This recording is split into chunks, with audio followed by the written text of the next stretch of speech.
네, 이제 우리 증시 투자 전략 세워보겠습니다. 한 주를 새롭게 시작하는 월요일, 주간 일정부터 파악해 볼게요.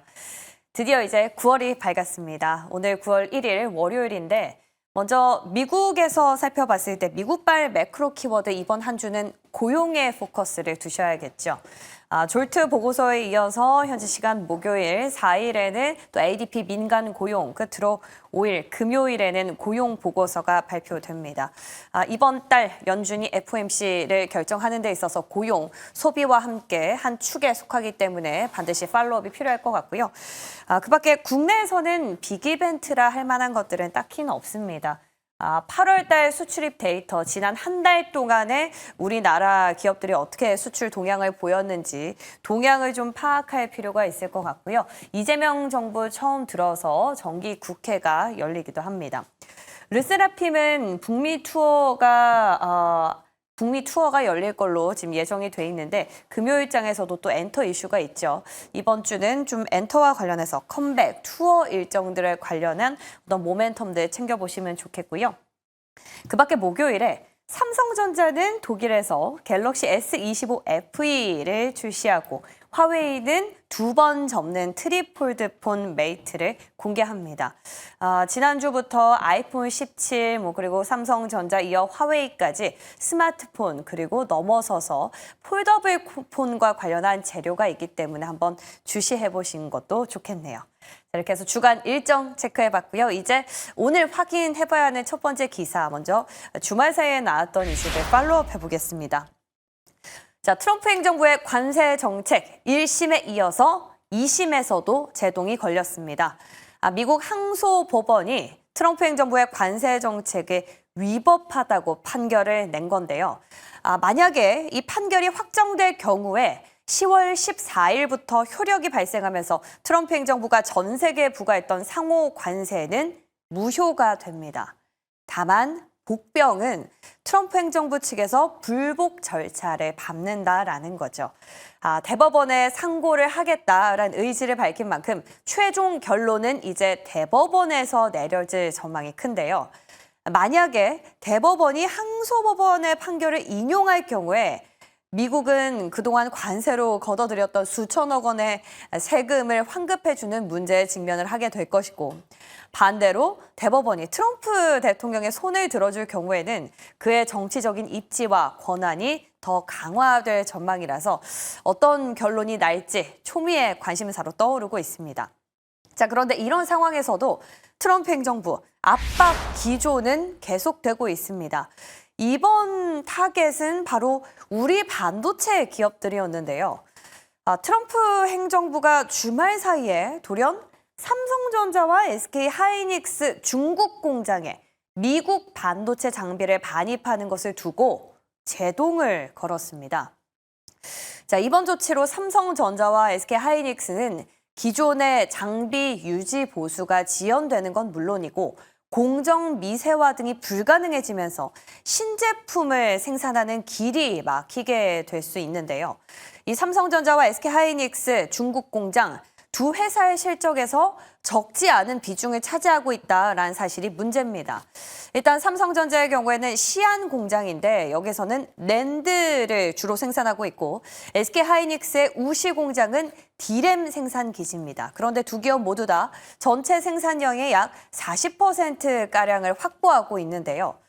이번 조치로 인해서 우리 기업들의 생산 효율이나 수율에 지장을 줄 경우에 이 제품 경쟁력에도 타격을 입게 될 가능성이 있어서 이 틈을 타서 마이크론 같은 이 상대적으로 규제 부담이 덜한 미국 기업들이 시장 점유율을 확대할 기회를 잡을 수가 있습니다.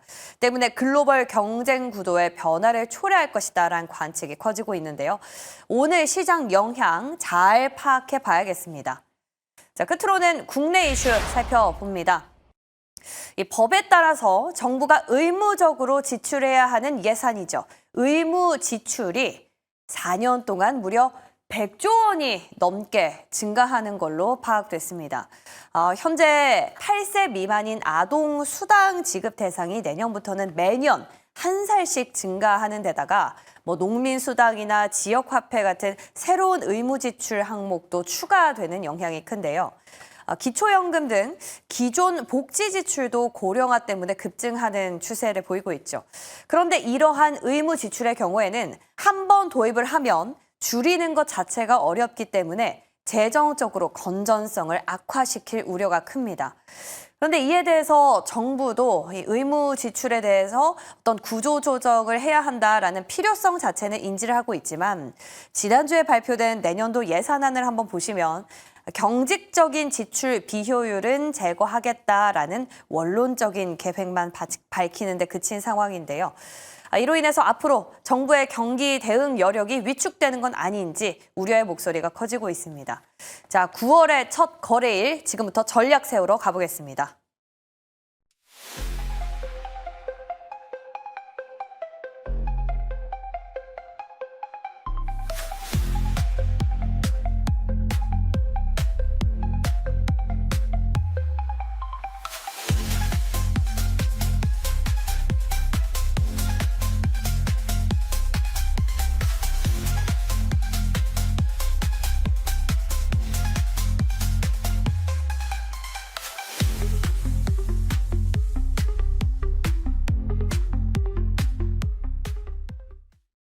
네, 9월 1일 월요일입니다. 퍼스트프람 리서치 이동근 대표와 함께 오늘 시장 전략 세워보겠습니다. 어서 오세요. 네, 안녕하십니까. 네, 주말 잘 보내셨나요? 네. 드디어 이제 뭔가 본격적인 하반기가 시작된 느낌인데요. 9월 또 개강들도 많이 하시죠. 자, 오늘 우리 시장은 어떤 분위기로 갈지 상당히 궁금해지는데 먼저 키워드부터 확인해 보겠습니다. 반도체 장비 반출 규제. 와, 주말 사이에 반도체 관련한 이슈가 상당히 많았어요. 그렇죠? 네.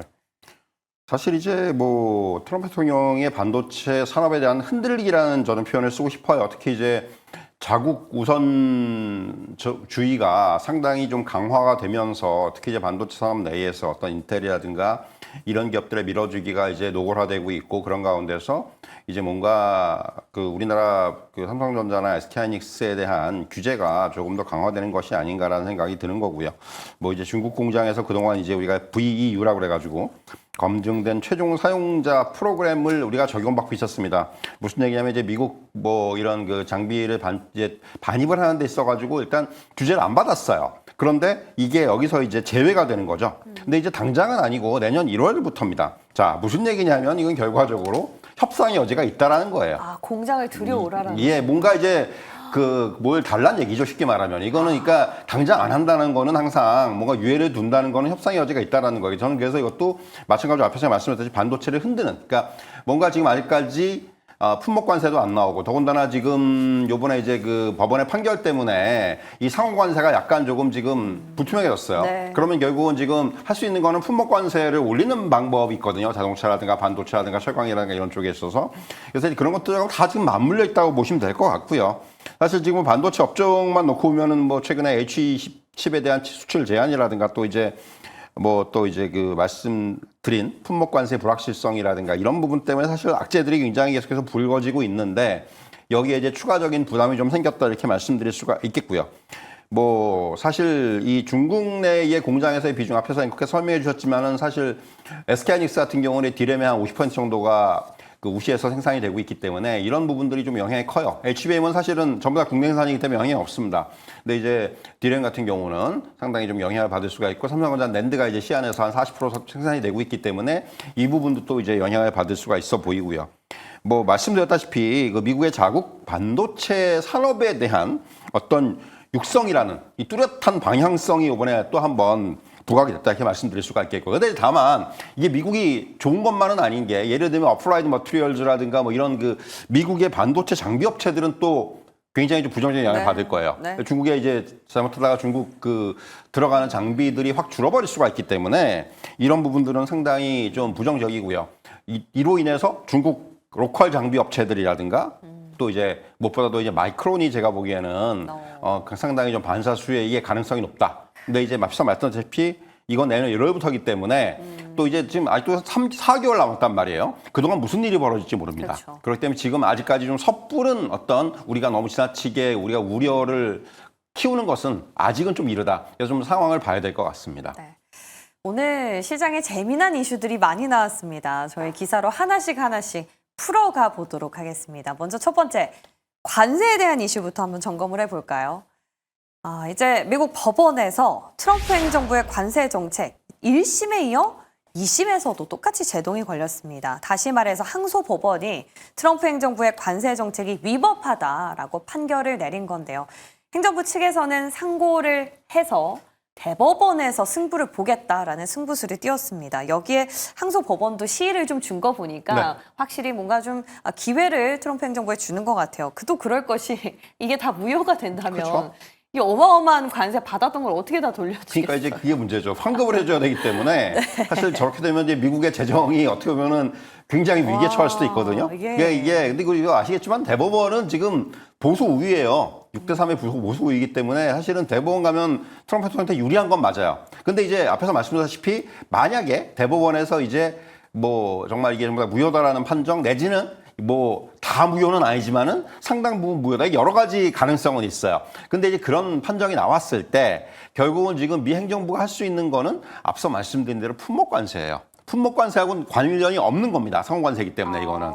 그래서 뭐 반도체라든가 자동차라든가 껌껌이 관세를 세게 때릴 수 있는 이런 또 여진 남아있는 거예요. 그러니까 지금 이거는 빠져나간다기보다도 우회할 수 있는 방법들이 있다라는 겁니다. 그러니까 이게 단순히 뭐 상호 관세가 뭐 여기서 이제 정말로 상호관세 무효가 된다고 하더라도 그 다른 나라들의 입장이 결코 그렇게 되면 오히려 저는 그런 생각도 들거든요. 더 올릴 수도 있을 그렇죠. 것 같아요. 그러니까 트럼프 행정부가 정말 좀 약간 속된 표현으로 열받아가지고 이런 식이라고 그러면은 이제 품목 관세에서 그런 부분들을 또 메울 수가 있기 때문에 저는 이게 사실 뭐 이번에 이제 그 판결이 그렇게 달갑지가 않아요. 사실은 엄밀히 얘기하면은 이게 그러니까 향후에 어떤 다른 또 후폭풍을 가져올 수가 있기 때문에 이거는 뭐 대법원의 이제 판단이 남아 있지만은 어쨌든 간에 뭐 이런 관세의 방향성을 우회할 수 있는 것들은 상당히 많다. 네. 저는 좀 이렇게 말씀드릴 수가 있을 것 같아요. 근데 이게 참 관세가 불확실성이 잦아들어야 시장도 방향성을 좀 확실히 하고 포지션을 둘 텐데 지금 다시 불확실성이 올라온 거 아니겠습니까? 근데 9월은 계절적으로 봤을 때도 S&P 500 지수의 경우에는 약세장이란 말이죠. 이 자금의 이동들, 오히려 국내 시장이 좀 긍정적인 영향을 반사수혜를 받을 수 있지 않을까 뭐 여러 가지 복잡해져요. 사실 말씀하신 대로 9월 S&P 500의 수익률이 마이너스예요. 마이너스 지금 그 과거의 사례들의 종합을 해보면 마이너스 4%까지 나오는 경우들이 있었기 때문에 그러니까 9월이 좀 이제 계절적으로 한 9월, 10월 정도가 사실 좀 약세장인데 말씀하신 대로 이제 과연 그렇다면 그 자금들이 우리나라로 돌아올 수 있을까? 그렇다면 대전제가 하나 있죠. 사실 지금 우리나라 장의 발목을 잡고 있는 건 가장 큰 이슈는 역시 세제 개편입니다. 그게 좀 해결이 돼야 되죠. 어떤 형태로든 간에 그게 결정이 돼야지만이 시장의 방향성이 결정이 돼요. 지금 우리나라 증시 굉장히 지루한 그러니까 코스피만 놓고 봤을 때 3,200을 사이에 둔 아주 지리한 그런 그 횡보 장세가 이어지고 있어요. 거의 이것이 지금 2달 가까이 이어지고 있거든요. 그런 것만 놓고 보더라도 이 세제 개편, 그러니까 정책의 어떤 방향성을 빨리 좀 확인해 주기를 바라는 이러한 심리들이 시장에 가장 강하게 작용을 하고 있다. 지금 일단 가장 중요한 게 거래가 굉장히 많이 줄었어요. 거래가 한 절반 수준까지 줄었습니다. 지금 시장이 올라갈 때 뭐 우리가 이제 과거에 뭐 올해 상반기에 장이 올라갈 때와 지금을 대비하면 거래가 절반 수준이에요. 그것만 놓고 보더라도 지금 시장이 그러니까 전체적으로 봐서는 이 뭔가 정책의 불확실성에 대한 그 관망세가 강해지고 있다는 걸 알 수가 있고요. 그래서 결국은 지금 우리나라 시장이 다시 한번 여기서 올라오기 위해서는 말씀드린 이런 세제 개편, 이런 뭐 정책적인 부분들이 다시 결정이 되는. 물론 지금 이 상법 개정안이 통과가 되고 이러면 또 최근에 또 이제 뭐 증권사들과 지수사들이 또 올라오고 있잖아요. 그러니까 이런 것들, 뭐 더 센 상법 개정안 3차에서는 이제 아시겠지만 자사주 소각이라든가 이런 것들이 포함이 된다라고 그렇게 지금 이제 우리가 이미 알고 있기 때문에 그런 부분들은 분명히 시장의 어떤 모멘텀으로 작용할 수는 있겠지만은 근본적인 뭔가 이제 지금 시장에서 가장 주목하고 있는 거는 양도소득 그 대주주 기준이잖아요. 기준이죠, 이 부분이 어느 정도 해결이 돼야지만이 시장이 좀 그 힘을 받을 수 있지 않겠는가 이렇게 좀 말씀드릴 수가 있겠습니다. 조금씩 재료에 반응하는 그런 트레이딩적인 시장이 되겠네요. 어쨌든 상법 개정안은 사실상 이미 반영이 되면서 하방 경직성 정도 확보가 됐겠지만 시장을 끌어올리는 동력은 세제 개편안이 회복돼야 될 것이다라는 입장이셨습니다. 좀 9월 힘차게 시작하면 좋겠는데 뭔가 개운치가 않아요. 그럼 반도체 쪽에서는 우리가 어떤 돌파구를 찾을 수 있는지 연결을 지어볼 텐데요. 앞서 이제 미국이 행정부 측에서 삼성전자와 SK하이닉스 중국 공장에 들어가는 미국 반도체 장비의 반입에 제동을 걸었다라는 얘기를 했습니다. 삼성은 지금 낸드 기지고 SK하이닉스는 D램 기지로 한 40% 정도 생산을 하고 있는 상황인데 아직 시일은 있잖아요. 네. 그죠? 1월까지. 네. 그러면은 어떻게 만약에 이게 사실화 된다고 했을 때는 매출의 타격은 불가피한 그렇죠. 거죠? 어느 정도는 타격이 불가피해요. 예. 그러니까 이게 물론 뭐 아예 장비를 반입하지 말라는 얘기는 아니에요. 지금 두 가지 조건이 있죠. 현상을 유지하는 수준의 장비 반입은 가능하고 두 번째는 반입을 할 때 이제 그 허가를 받아야 되죠. 건건히 허가를 받아야 돼요. 사실 굉장히 귀찮은 겁니다. 이게 그렇죠. 일단 절차라는 건 항상 시간이 오래 걸리기 때문에 결국은 이게 항상 뭐 시급을 다투는 이런 어떤 공정의 그 진행이라든가 이런 부분들에는 분명히 영향을 줄 거예요. 그래서 사실 그런 부분 때문에라도 분명히 이제 좀 그 매출이 줄어드는 이런 흐름들. 결국 이제 이런 부분들 만약에 지금 현실화가 된다라면은 저는 뭐 방법은 지금 이제 이런 그 생산 라인의 어떤 이전이라든가 분산 이런 게 어느 정도는 좀 필요하다고 생각을 합니다. 그렇지 않아도 지금 미국 내에서의 어떤 미국 내 그 생산시설 투자를 늘리고 있는 방향이지 않습니까? 삼성전자는 이미 파운드리 같은 경우는 많이 좀 이제 지금 계속해서 늘리고 있는데 여기에다가 추가적으로 뭐 예를 들면 뭐 D램이라든가 이런 쪽도 이제 미국 내에서 어떤 메모리 쪽에서의 어떤 생산 기지를 확보할 수도 있는 부분이고 SK하이닉스 같은 경우도 이제 이런 지금 발등에 불이 떨어진 거란 말이에요. 그러면은 이제 SK하이닉스도 이제 미국 내에서의 어떤 생산 비중을 좀 이제는 가져가야 되는 이런 상황이 되는 것이 아닌가라는 생각이 들고요. 네.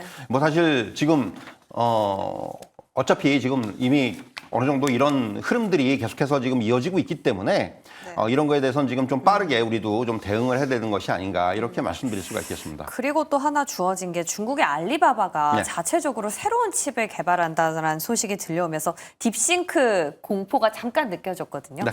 우리 시장에서 반도체 전략 오늘 어떻게 가져가 봐야 될까요? 그러니까 오늘은 아마 단기적으로 반도체가 좀 영향을 받을 거예요. 어쩔 수 없이. 그러니까 지난번에 우리가 딥시크 때문에 주가가 영향을 받았던 것과 비슷하다고 보시면 돼요. 그쵸. 그러니까 저는 비슷한 정도의 어떤 강도의 시장에 충격을 줄 수 있다는 말씀 드릴 수가 있을 것 같고요. 꽤 크네요. 그럼. 그죠? 이게 왜냐하면은 뭐 그러니까 물론 이게 알리바바의 칩이라는 게 이게 어떤 뭐 굉장히 대단한 건 아니고요. 사실 이게 이제 아시겠지만 자체 추론용 칩인데. 그러니까 이게 그 AI 칩 같은 경우는 사실은 조금 더 높은 기술력을 요구하는 쪽은 학습용이에요. 학습용 쪽에 들어가는 칩들은 아직까지도 뭐 엔비디아의 기술을 따라갈 수 있는 그런 뭐 업체는 아직까지 나타나지 않고 있고 다만 이제 이런 그 어떤 그 추론용이라든가 이런 쪽의 칩은 지금 중국도 많이 만들어내고 있고 우리나라도 거기는 상당히 기술이 근접을 하고 있습니다. 그렇기 때문에 사실은 이 추론용 칩 시장에서의 어떤 이번에 이제 알리바바가 자체를 칩을 개발할 때가 다른 것보다도 알리바바가 칩을 개발했대라는 그거 하나 가지고 지금 일단 시장은 흔들리는 거예요. 왜냐하면 기술주 자체가 지금 굉장히 고평가를 받고 있는 상황이잖아요. 높이 올라와 있는 상황이에요. 그렇기 때문에 이런 어떤 이슈가 나왔을 때 즉각적으로 부정적인 영향을 받을 수밖에 없는 그런 위치에 있다라고 말씀드릴 수가 있겠고요. 그러니까 사실 알리바바 같은 경우는 이렇게 이제 추론용 칩을 개발을 해서 AI 칩을 개발을 해서 그러니까 알리바바가 지금 엔비디아에 대한 의존도가 굉장히 높습니다. 네. 그런데 이제 이 부분이 좀 줄이 여는 움직임이에요. 그러니까 알리바바뿐만 아니라 지금 화웨이라든가 많은 지금 그 중국의 테크들이 빅테크들이 이제는 자체 칩을 생산하는 움직임들이 나오고 있고 이미 기술적인 수준은 상당히 올라와 있어요. 그래서 이제 알리바바가 어찌 보면은 신호탄이 될 수 있는 거고 향후에는 이러한 흐름들이 굉장히 이제는 보편화가 될 수가 있습니다. 제가 생각하기에는 네. 그렇기 때문에 어느 정도 이제는 엔비디아가 그야말로 글로벌 시장에서 이제 독점의 구조가 조금씩 이제 균열이 생기는 것이 아닌가라는 생각이 들고요. 네. 그러니까 더군다나 이제 이거 제조 자체도 TSMC가 아니고 중국 내 자체적으로. 로컬 업체에서 제조했단 네. 말이에요. 그러니까 이게 상당히 조금 여러 방향에서 영향을 줄 수 있는 이제 그러한 이슈라고 할 수가 있을 것 같고요. 결국은 이게 일단 단기적으로 저는 충격을 좀 줄 거라고 생각을 하고 그리고 이제 향후에 이 부분을 시장에서 어떻게 소화할 것인지 중국의 기술을 인정할 것인지 아니면 미국이 이제 이런 부분 때문에 더 중국에 대한 규제를 강하게 하면서 근데 이게 항상 때리면 때릴수록 더 강해지는 거거든요. 네. 그래서 사실은 저는 지금 미국이 무턱대고 중국에 대해서 강경책을 쓴다는 게 능사가 아닌 것 같은 생각은 들어요, 사실은. 그러나 그런 부분들도 우리가 좀 향후에 고려를 해야 되지 않겠는가 이렇게 말씀드리겠습니다. 예, 뭐 AI 반도체 뭐 끝없이 갈 것 같았는데 다들 생각이 같겠죠. 그들만의 돌파구를 찾고 있는 시장이었습니다. 오늘 시장의 눌림은 좀 불가피할 걸로 보이고요. 자, 이제 섹터 점검 안에서는 로봇 한번 다뤄볼 텐데요. 요즘 현대차 호재가 상당히 많습니다. 9월에 미국에서 인베스터 데이를 최초로 이제 개최를 하게 되는데 로봇 모멘텀이랑 관련해서 현대차 그룹주, 모비스, 글로비스, 오토에버 이런 기업들을 보자라는 얘기가 있어요. 그러니까 일단 첫 번째는 지분 구조에서 그러니까 그 어떻게 보면은 보스턴 다이내믹스의 지분을 갖고 있다라는 측면이 좀 부각이 되는 부분이 있고요. 그리고 이제 아시겠지만 이번에 결정적인 어떤 그 방아쇠를 당긴 거는 이게 미국의 이제 50억 달러 추가 투자인데 그 중에 이제 상당 부분이 그 연간 3만 대 규모의 로봇 생산 공장을 투입을 할 거다. 그래서 이제 거기서 로봇 생산해서 그러니까 지금 미국도 이번에 이제 우리나라 자꾸 이제 로봇주 얘기하면 항상 나오는 게 노란봉투법인데 그게 중요한 게 아니고요. 미국 내에서는 사실은 지금 이제 리쇼링이 본격화되잖아요. 트럼프 대통령이 자꾸 공장 끌어들이니까. 자, 그런데 기업들이 미국에 공장을 짓는 건 좋아요. 근데 그들의 고민은 뭐냐면 인건비가 너무 높아요. 그러니까 예를 들면 중국이나 동남아에서 미국으로 공장을 옮기는데 인건비 5배 차이 난단 말이에요. 이걸 어떻게 커버할 겁니까? 결국 그런 부분들이 지금 미국 내에서의 어떤 로봇 산업이 커질 수밖에 없는. 요번에 이제 젠슨 왕도 그런 얘기를 했지만은 지금 자꾸 이제 미국에서 우리가 얘기하는 피지컬 AI, 로봇 이런 것들이 부각이 될 수밖에 없는 거는 그런 배경이 있다고 보시면 돼요. 리쇼링은 좋은데 그거에 대한 비용에 대한 부분들 이것을 줄일 수 있는 건 결국 로봇이다. 그래서 이제 현대차도 그런 흐름을 잘 지금 캐치를 했다고 생각을 하고요. 그래서 이제 지금 뭐 모비스나 지금 글로비스 같은 경우, 모비스는 요번에 로봇 동작을 제어하는 액추에이터를 개발하겠다고 이제 그 선언을 했습니다. 그래서 이제 결국은 현대차 그룹 자체가 기존에 사실은 조금 부각이 되지 못했던 그런 이제 로봇 산업의 밸류에이션을 받을 수가 있다는 생각이 들어요. 현대차가 사실은 보스턴 다이내믹스를 자회사로 했음에도 불구하고 예를 들면 뭐 삼성전자, 레인보우 로보틱스, LG그룹, 로보티즈 뭐 이런 식인데 이 로봇에 대한 평가가 굉장히 박했어요. 현대차에는. 저는 이제 그것이 좀 시작되는 그런 국면이 아닌가 생각이 들고요. 또 하나 이제 모비스하고 로비스의 상승에는 저는 지배구조 개선이라는 부분이 상당히 들어있다고 생각을 합니다. 뭐 사실 금요일 날 또 시장에 여러 가지 얘기들이 나왔거든요. 뭐 여러분들 아시는 분들 아시겠지만은 그런 얘기들이 나오면서 모비스나 글로비스가 다시 한번 부각이 될 수 있는. 그래서 저는 오히려 지금 상황에서는 모비스나 글로비스는 최근에 주가가 어느 정도 좀 올랐단 말이에요. 계속해서 지금 그래서 지금 시점 정도면 현대차를 보는 게 낫지 않나 생각이 들어요. 사실은. 오히려, 네. 그러니까 PBR이 아직까지 0.5배 수준밖에 안 되고 그리고 6월 이후에는 지금 관세 리스크가 완화가 됐잖아요. 그리고 이제 최근에 골드만삭스 같은 경우도 긍정적인 리포트를 내놨어요. 미국 시장의 점유율이 확대될 것이다. 최근에 미국 하이브리드 판매 굉장히 양호하고요. 그러니까 올해는 이제 미국 현지 생산량도 2자릿수 이상 증가를 할 거예요. 그러니까 미국 내로 이제 생산 기지를 옮기는 그런 결과물들이 나타나기 시작을 한다는 겁니다. 네. 거기다가 말씀드린 대로 로봇 산업, 플러스 알파 요인까지. 저는 그래서 지금 현대차를 보는 것이 맞지 않나 하는 생각을 해봅니다. 또 최근에 우버가 12월부터 댈러스에서 아이오닉 5로 자율주행 택시를 또 개시를 한다고 하니까 이런 부분들도 시장의 또 모멘텀이지 않을까 싶습니다. 자, 끝으로 관심주 열어볼 텐데요. 오늘 관심주 알테오젠으로 주셨는데 특허 이슈가 뭐 소멸 기정사실화됐다라는 얘기가 있어요. 사실 뭐 이제 지금 최근에 맥쿼리라든가 또 이제 금요일엔 CLSA라든가 이제 외국사들이 알테오젠을 커버하기 시작하면서 굉장히 긍정적인 얘기들을 하고 있다는 부분이 저는 의미가 있다고 생각하고요. 네. 무엇보다도 이제 RTP 비포 기술에 대해서 이제는 빅파마들이 이것을 뭐 그냥 선택이 아니고 그야말로 생존을 위한 기술을 좀 부각이 되고 있다는 측면.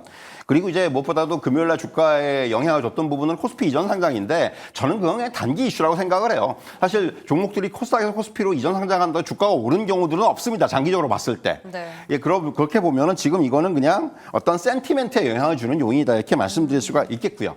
그리고 또 하나 이제 빼놓을 수 없는 부분은 지금 바이오 업종에 대해서는 금리 인하 환경에서의 어떤 시장에서 굉장히 유리하게 작용할 수 있는 측면이 있다라는 부분 그런 것까지 감안한다면은 역시 지금 뭐 저는 이제 지금 정도에서는 알테오전을 좀 균형적으로 봐도 되지 않겠는가 이런 말씀을 드릴 수가 있겠습니다. 아, 오늘 시장에 나온 얘기가 많은데 시간이 너무 짧네요. 도움 말씀 주신 이동근 대표님 여기서 인사드립니다. 고맙습니다.